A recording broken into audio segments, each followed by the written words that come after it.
அஸ்ஸலாமு அலைக்கும் அன்பார்ந்த அனைத்து உறவுகளுக்கும் இனிய காலை வணக்கம். மீண்டும் சர்ஃபான் ஆல்வேஸ் வித் யூ சேனலூடாக உங்களை சந்திப்பதில் மிக்க மகிழ்ச்சி. மீண்டும் மிக முக்கியமான தகவல்களோடு தான் வந்திருக்கிறேன். வீடியோவை கடைசி வரைக்கும் பாருங்கள்.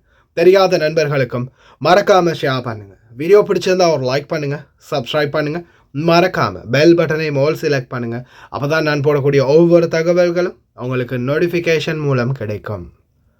போனஸ் இவ்வளவு காலமாக எங்கே போனஸ், எங்கே இருக்குது போனஸ், சிலானிக்கெல்லாம் போனஸ் இல்லை, யார் சொன்னது அப்படின்ற கேள்வி எல்லாத்துக்கும் பதிலடி வெறித்தனமாக கொடுக்குற மாதிரி வேறு லெவலில் இப்போதைக்கு ஆயத்தம் பண்ணியிருக்கிறாங்க எங்களுடைய இலங்கை தூதரகம். போனஸை பற்றி இனிமேல் நோ டென்ஷன், எல்லாமே ஓகே. பார்க்கலாம் அந்த தகவலை. அதுக்கு முன்னாடி மிக முக்கியமான ஒரு தகவல். இந்த நாட்டில் இருந்து நீங்கள் சாப்பர் போவீங்க, வெக்கேஷன் போவீங்க. போகும்போது உங்களுடைய பேக்கேஜை தள்ளுறதுக்காக யாராவது ஒரு நபர் வந்தாலோ, அல்லது நீங்கள் உள்ளே போகும்போது வெயிட் போடக்கூடிய இடத்துல யாராவது உங்கள்கிட்ட 3 கிலோ இருக்குது, 4 கிலோ எக்ஸ்ட்ராவாக இருக்குது, அதுக்கு 10 தினார் வேணும், 20 தினார் வேணும், இந்த பேக்கிங் எல்லாம் போட முடியாது, இதுக்கு வேறு மாதிரி பேக் பண்ணணும், இந்த பெட்டியெல்லாம் வேறு மாதிரி மாற்றணும் அப்படின்னு யாராவது சொன்னாங்கன்னா ஜஸ்ட் வெயிட் அப்படின்னு சொல்லிவிட்டு உடனே நீங்கள் பேக்கேஜிங் கவுண்டருக்கு போங்க. கவுண்டரில் போயிட்டு அங்கே உங்களுடைய பெட்டிக்கு ஏதாவது கிலோ அதிகமாக இருக்குது, இல்லை இந்த மாதிரி பண்ணணும் அப்படின்னு ஏதாவது சொன்னாங்கன்னா மட்டும் அதுக்குரிய டிசிஷன் எடுங்க. மற்றும்படி அந்த வெளியில் நிற்கக்கூடிய அந்த ட்ரொலி தள்ளுறவங்க அல்லது இந்த வெயிட்டிங் மிஷினில் நிற்கிறவங்க வேறு யாராவது ஏதாவது சொன்னால் தயவு செய்து மைண்டில் எடுக்காதீங்க, அதுக்கு பயப்படாதீங்க, அவங்களுக்கு பதில் கொடுக்காதீங்க. ஏன்னா இப்போ ரீசெண்டாக ஒரு சகோதரி போயிருக்காங்க, 15 தினார் கேட்டிருக்காங்க.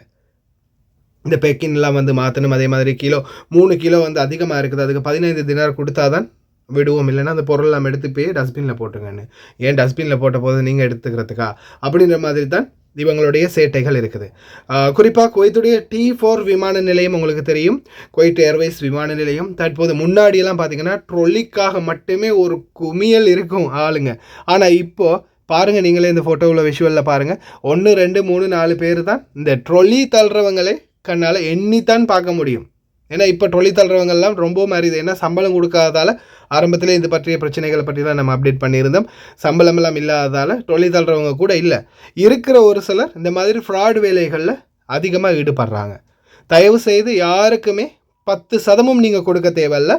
அதிகமாக பணம் கேட்டாங்கன்னா நீங்கள் கவுண்டருக்கு போங்க. கவுண்டரில் போயிட்டு முதலாவது அவங்களோட பேக்கேஜை வைங்க. அவங்க அந்த பெல்ட்டில் அனுப்புகிறவங்க இல்லை இதில் இப்படியெல்லாம் பிழை இருக்குது, இதெல்லாம் சரி செய்யணும்னு சொன்னால் மட்டும் அதுக்குரிய அடுத்த கட்ட டிசிஷன் எடுங்க. கிலோ கணக்கில் 1 கிலோ 2 கிலோ 3 கிலோ அதிகமாக இருந்தாலும் சில நேரங்களில் அவங்க அனுப்பிடுவாங்க. இந்த நபர்களில் நம்பி நீங்கள் உங்களுடைய பணத்தை வீண்வரையும் செய்யாதீங்க. அதே மாதிரி தயவு செய்து ரொம்ப கவனமாக, சில வீடுகளில் கஃபிலே கொண்டு போய் உள்ளே விட்டுருவாங்க, சிலரை வாசலில் இறக்கி விட்டு போயிடுவாங்க. எது எப்படி இருந்தாலும் நீங்கள் பெல்ட்டு கவுண்டரில் ஏதாவது ஒன்று சொல்லும் வரைக்கும், பெல்ட்டில் பாக்ஸை போடும் வரைக்கும் நீங்கள் யார் என்ன சொன்னாலும் நம்ப வேண்டாம். அந்த விஷயத்தில் ரொம்ப கவனமாக இருங்க. இப்போ ரீசெண்டாக போன ஒரு சகோதரிக்கு நடந்த சம்பவம் உண்டு. சிங்கள மொழியில் ஒரு சகோதரி எனக்கு வாய்ஸ் போட்டிருக்காங்க, சிங்களம் தெரிஞ்சவங்க பாருங்கள். මල්ලියෝ අද අපේ ගෙදර ඉන්න නංගි ලංකාවට ගියා. මේ ඩයිවර් රථේ නංගිව යැව්වේ. ඊට පස්සේ එයා ගිහිල්ලා අපේ නංගිගේ බඩ්රික ලැකේජ් කරන්න බලනකොට දැන් අපි කිරලා හදලා සේරෝම කරලා යැව්වේ. ඒ අර කිරණ තෙනින් කිව්වලු මේ ඔයාගේ එකේ 15ක් වැඩි කිව්වලු. දිනාර් 15ක් ඉල්ලුවලු. කිලෝ 3ක් වැඩි කියලා ඉල්ලුවලු. කිලෝ 3ක් වැඩි ගුවන් දිනාර් 15ක් ඉල්ලුවලු. ඊට පස්සේ ඒ නංගි අපේ ගෙදර ඉන්න අක්කට කෝල් කරලා කිව්වාම ඒ අක්කා කිව්වලු මේ ඔයා ඔය මුකුත් බලන්න එපා, ඔයා ලැකේජ් කරන තැනට ගිහින් බලන්න. බලලා ඉවරලා ඒගොල්ලෝ මොකද කියන්නේ කියලා බලන්න කිව්වා. ඊට පස්සේ එතන මුකුත් කියලා නැහැ. ඒගොල්ලෝ එහෙම බඩ්රිගේ එහෙම ලැකේජ් කරගෙන දැන් මල්ලියෝ අපි ලංකාවට යනකොට අප හැමෝම මේ බාබලා ගිහින් දාන්නේ නැහනේ ඇතුළට. ඒකින්ද අපේ දැන් ලංකාවේ මිනිස්සු කවුරුත් අසරණයි මල්ලි. දැන් ඕවාගේ හැමෝටම අපේ ලංකාවේ මිනිස්සුන්ට මිනිස්සු කරන වෙතිනේ ඔය දේ. දැන් එයාගේ බඩුව එච්චර බරට තිබුණේ නැහැ, අපි කිරලා හදලා දුන්නේ. යන හැම කෙනාටම ඕක කියනවලු ඒගොල්ලෝ. මේ ඊට පස්සේ දැන් එතන මේ කරාට පස්සේ මේ එහෙම කරන්න දෙන්න එපා මල්ලි. ඔයා පොඩ්ඩක් මේක වොයිස් එකට දාලා පොඩ්ඩක් හොයලා කියලා බලන්න. දැන් ලංකාවේ අපේ දැන් ඒ නංගි මේ ගෙදර අවුරුදු 3ක් ඉඳලා ගිහිල්ලත් ඒ නංගිට එච්චර අරාබි තේරෙන්නේ නැහැ. දැන් අපේ ලංකාවේ මිනිස්සු අරාබි දන්නේ නැති මිනිස්සු කොච්චර උතන්ට ගිහිල්ලා අසරණ වෙනවද? ඕක චුට්ටක් හොයලා බලලා මල්ලි පොඩ්ඩක් ඕක නිවුස් එකට දාලා බලන්න පවුනේ. අපේ අසරණ මිනිස්සුනේ අපේ ලංකාවේ හැමෝම මෙතන ඉන්නේ. දැන් හැමෝටම අරාබි දන්නෙත් නැහැ. අලුතෙන් එන ළමයි කොච්චර අසරණ වෙනවද බලන්නකො. එතනත් ඔය හම්බු කරන්න හදන්නේ මල්ලියෝ.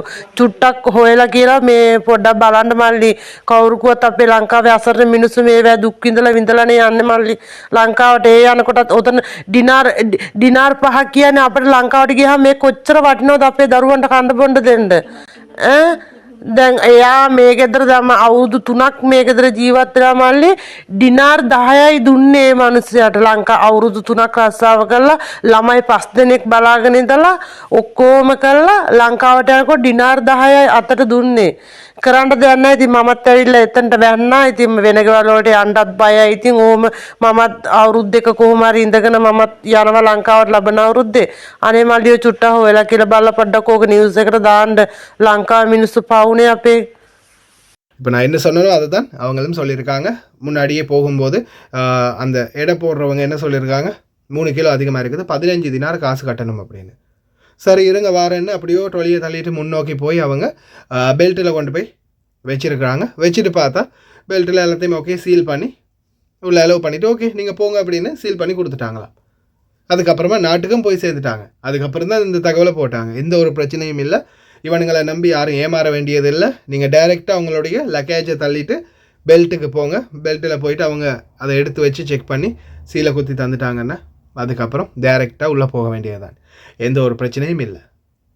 போலிகளையும் பொய்யான வதந்திகளையும் நம்ப வேண்டியதில்லை. அதே மாதிரி முன்னாடி இருக்கக்கூடிய புரோக்கர்கள் இடைத்தரகர்களையெல்லாம் நீங்கள் கண்டு பயப்பட வேண்டியதும் இல்லை. தயவு செய்து ஞாபகம் வச்சுக்கோங்க.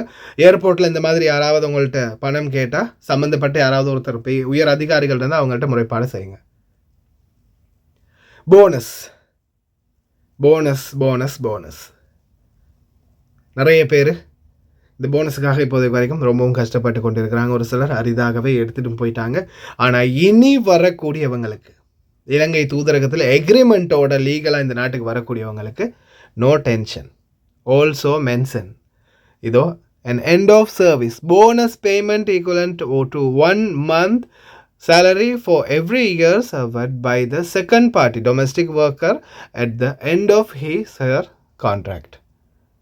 அவங்களுடைய கான்ட்ராக்ட் காலம் முடியும் போது போனஸ் சம்பளத்தை கொடுக்கணும் அப்படின்றத அழகாகவே மென்ஷன் பண்ணிட்டாங்க எங்களுடைய எக்ரிமெண்ட்டில் தற்போது இலங்கை தூதரகம். Thank you very much.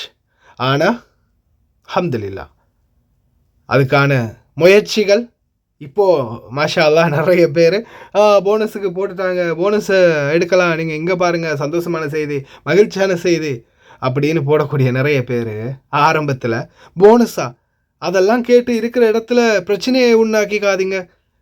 டிக்கெட்டை போட்டு நாட்டுக்கு அனுப்பிடுவாங்க, போனஸ் எல்லாம் கேட்காம எடுக்கிற சம்பளத்தை எடுத்துகிட்டு போயிருங்க அப்படின்னு சமுதாயத்துக்கு அறிவுரை சொன்னவர்கள் தான் இப்போது போனஸை பற்றி பெருசாக பேசுகிறாங்க.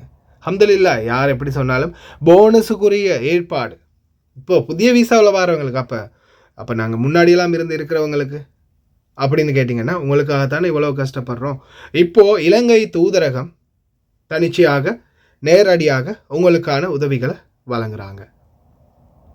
உங்களுடைய போனஸ் சம்பளம் நீங்கள் 8 வருஷம் இருந்திருக்கலாம், 10 வருஷம் இருந்திருக்கலாம், ஏன் 15 வருஷம் கூட இருந்திருக்கலாம். ஆனால் உங்களுடைய போனஸ் சம்பளத்தை நீங்கள் கேட்கும்போது இல்லை தரமாட்டேன் அப்படின்னு சொன்னால் உங்களுடைய கஃபீலுக்கு எதிராக அமாலா மன்சிலி, அதாவது குவைத்துடைய தொழிலாளர்களுக்கான திணைக்களம், அதில் முறைப்பாடு செய்யலாம். அது எம்பசி மூலமாகவே, தூதரகம் மூலமாகவே நீங்கள் செய்யலாம்.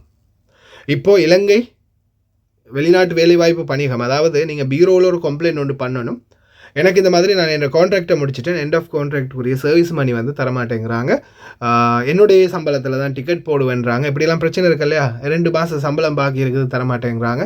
இந்த மாதிரி பிரச்சனை எல்லாத்தையுமே மென்ஷன் பண்ணி நாட்டில் பீரோவில் ஒரு கம்ப்ளைண்ட் ஒன்று பண்ணணும்.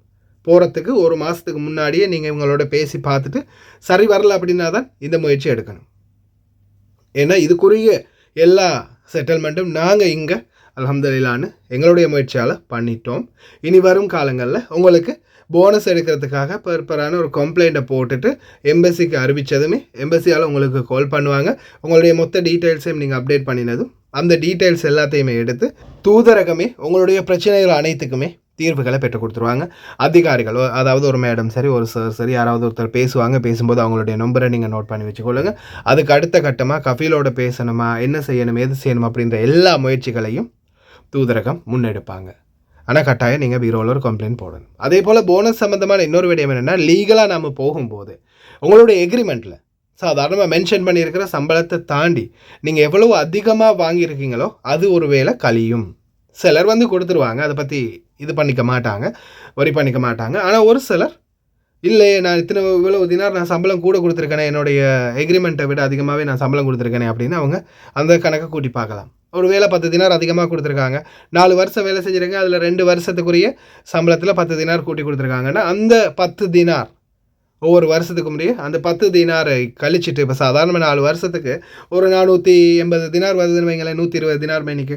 அப்போ அதில் 10 தினார் 2 வருஷத்துக்கு கொடுத்துருக்காங்கன்னா அந்த 2 வருஷத்துக்குரிய அந்த காசை மட்டும் கழிச்சிட்டு மிகுதி காசை உங்களுக்கு கொடுத்துடுவாங்க. ஆனால் அல்ஹம்துலில்லாஹ் இந்த போனஸுக்காக குவைத்தில் நீங்கள் இந்த வீடியோ பார்க்குறீங்க, சமூக ஊடகத்துக்குள்ளே இவ்வளோ காலமாக புலங்குற எத்தனையோ பேர் இருக்கிறீங்க. நீங்கள் சொல்லுங்கள், இந்த போனஸுக்காக முழு மூச்சோட முயற்சி செஞ்சது யார்? கோர்ட்டு கேஸு, சிஐடி, போலீஸு, போகக்கூடாத எல்லா இடத்துக்கும் போய் இந்த போனஸுக்காக கஷ்டப்பட்டது யார் அப்படின்றது கமெண்டில் மென்ஷன் பண்ணிட்டு போங்க. Thank you very much. அதே மாதிரி நீங்கள் வந்து போனஸு கேட்கும்போது போனஸ் தரமாட்டேன் அப்படின்னு சொல்லி, அதாவது கேஸு போட்டு உங்களை பலாத்காரமாக கொண்டு போய் ஏர்போர்ட்டில் விடணும்னு நினச்சாங்கன்னா ஏர்போர்ட்லேருந்து ஒரே ஒரு கால், அல்லது ஏர்போர்ட்டுக்குள்ளே நுழையும் போது அவங்க போக விடலைன்னா, இல்லை ஃபோனெல்லாம் பறிச்சிட்டாங்கன்னாலும் ஏர்போர்ட்டில் இருக்கக்கூடிய அதிகாரிகள்கிட்ட சொன்னீங்கன்னாலும் ஒரு ஃபோன் எடுத்து பேசினா போதும், உடனடியாக எங்களுடைய அதிகாரிகள் வருவாங்க. අර කොයි පේපර් එකක් කියන පඩියයි බෝනස් එකයි මම ලංකාවට ගියාම දානවා කිව්වා කියලා. දෙකම ගියාට පස්සේ දානවා කියන්නේ. ඔව්. ඒක දෙකම කියලාද නැහැ ඒක දෙකම. And bonus, no? And even she get good. This one. I look one Arabic guy reading Arabic and tell her to be fair enough. ඒකේ සැලරි එකයි දෙකම. Carry Arabic? راتب Not a minimum. පඩියයි එකයි දෙකම. I don't know why she's scared. Why she's so salary එකයි දෙකම කියනවා. خلال 30 40 40 يوما هذا كم تاريخ؟ أكس راتبها مستحقاتها بونص على دفعات بعد سفرها إلى سريلانكا. كم تاريخ هذا؟ 12 كم اليوم؟ 4 يعني أقل من 30 يوم. whatever I write I have done.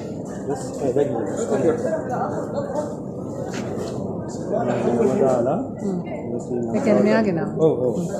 යාට පස්සේ خلال දවස් 30යි 40 අතර එයාගේ படி